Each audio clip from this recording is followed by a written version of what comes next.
बिस्मिल्लाहिर्रहमानिर्रहीम। हम डिस्कस करेंगे FSL रिपोर्ट पर। फॉरेंसिक साइंस लेबॉरेटरी की जो रिपोर्ट है, जो टेस्ट है, उस पर डिस्कस करेंगे।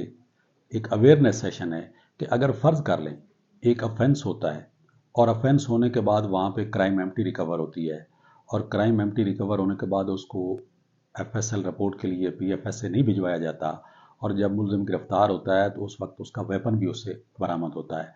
उस वेपन और उसकी गिरफ्तारी के बाद अगर उसको भिजवाया जाता है तो उसकी इलीगल कोई हैसियत नहीं है। इस पे हम अदालत का जो फैसला है वो डिस्कस करेंगे कि ये 2019 SCMR पेज 1768।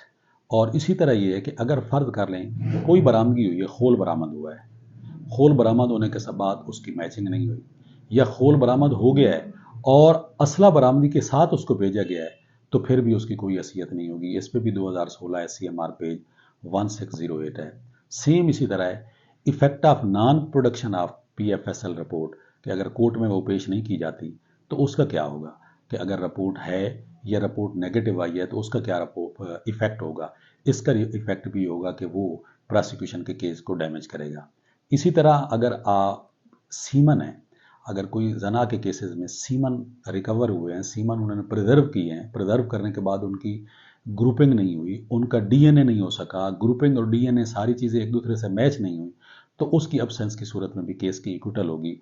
इस पे 2019 PCRLJ 1316 है। तो ये PFSL रिपोर्ट की डिले की बाबत, सीमन की ग्रुपिंग की बाबत और वेपन को उस वक्त भेजना जब मुलजिम गिरफ्तार हुआ है, या एम्प्टी उस वक्त ना भेजना जब पहले रिकवर हुई है। तो ये इन हालात में ये अवेयरनेस सेशन है इस बाबत। That's all.